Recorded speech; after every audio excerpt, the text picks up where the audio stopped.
अस्सलामु अलैकुम वरहमतुल्लाहि वबरकातुहू नहमदुहु व नुसल्ली अला रसूलिल करीम अम्मा बाद फ़अऊज़ु बिल्लाहि मिनश शैतानिर रजीम बिस्मिल्लाहिर रहमानिर रहीम अल्लाहुम्मा सल्लि अला मुहम्मदिन व अला आलि मुहम्मद कमा सल्लैता अला इब्राहीम व अला आलि इब्राहीम इन्नका हमीदुम मजीद अल्लाहुम्मा बारिक अला मुहम्मदिन व अला आलि मुहम्मद कमा बारकता अला इब्राहीम व अला आलि इब्राहीम इन्नका हमीदुम मजीद।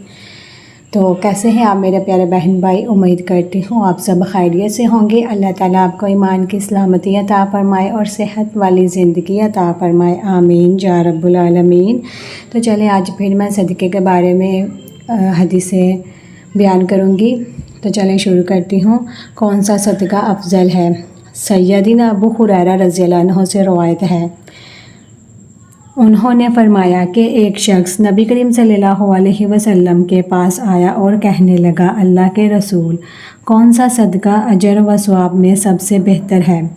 आपने फरमाया, वो सदका जो तंदुरुस्ती की हालत में हो, जबकि तुझ पर माल की खर्च का भी गलबा हो, तुझे नादारी का अंदेशा भी हो और तो नगरी की ख्वाहिश भी हो।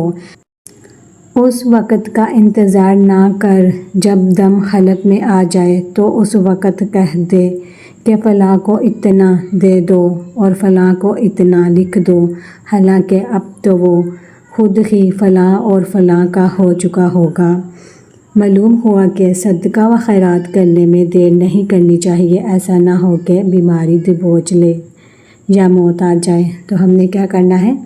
तंदुरुस्ती की हालत में सदका व खैरात करना है, ठीक है।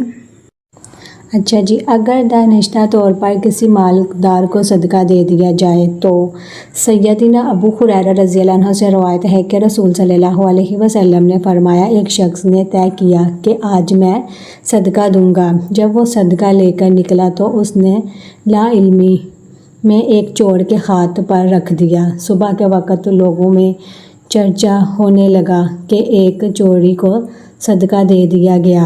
उसने कहा, ऐ मेरे महबूब, तारीफ़ सिर्फ़ तेरे लिए है। अच्छा, मैं आज फिर सदका दूंगा। वो अपना सदका लेकर निकला तो अपना दानिश्ता तौर पर एक जानिया को दे दिया।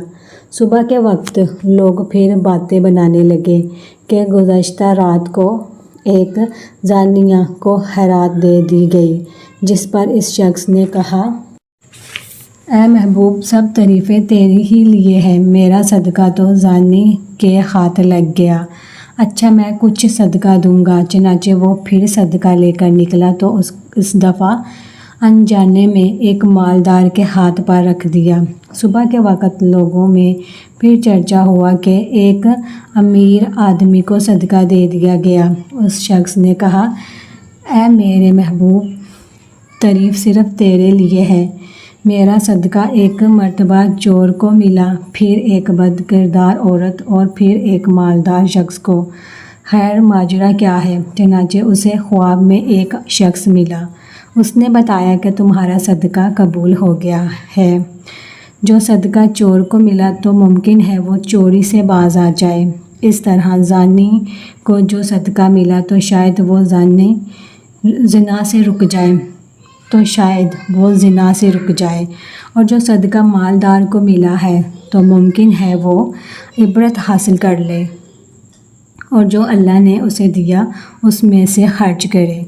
इसका मतलब यह है कि नफली सदका अगर दानिश्ता तौर पर गैर मुस्तहिक को भी चला जाए तो उसे अल्लाह कबूल कर लेता है, बल्कि ऐसे हालात में कुछ ज़्यादा ही अजर सवाब का बाइस है। अच्छा जी, तो ये हमारी हदीस थोड़ी सी लंबी है, तो इसको ज़रा आप लोगों ने गौर से सुनना है, तो इसको समझना है, ठीक है। तो कोशिश कर रहे हैं अपनी ज़िंदगी में अल्लाह ताला ने हमें जो माल दिया हुआ है उससे सदका, खैरात, ज़कात दें, तो अपनी ज़िंदगियाँ, अपनी दुनिया भी बेहतर बनाएं। जो हम सदका खैरात करते हैं ना, उससे हमारे माल में भी इजाफ़ा होता है और हमारी दुनिया में भी ज़िंदगी आसान होती है और उसका हमें आखिरत में भी अजर मिलता है। और ऐसे नेकी का काम करें, सदका खैरात करें जो अल्लाह ताला ने हम पे फ़र्ज़ किए हुए हैं। जो माल हमें दिया हुआ है तो अपने लिए ज़्यादा से ज़्यादा नेकियां कमाएं, ठीक है। तो آپ لوگوں کا میں دل سے شکریہ ادا کرتی ہوں جو میرے چینل کو سبسکرائب کرتے ہیں. ایسے ہی آپ لوگوں نے چینل کو سبسکرائب کرنا ہے، لائک کرنا ہے، شیئر کرنا ہے اور اچھے اچھے کمنٹ کرنے ہیں. تو میری حدیث کو جو ہے نا آپ نے غور سے سننا ہے اور ان کو غور سے سن کے سمجھنا بھی ہے اور آگے بھی شیئر کرنا ہے تاکہ ہر ایک بندے تک دین کا پیغام پہنچے. ویسے تو ہم سوشل میڈیا پہ بہت سے کام کر رہے ہیں لیکن دین کا کام بھی ہم نے ایسے ہی کرنا ہے. ٹھیک ہے، تو اوکے، ملیں گے ہم اگلی ویڈیو میں. اوکے، السلام علیکم ورحمۃ اللہ وبرکاتہ. جزاک اللہ خیر.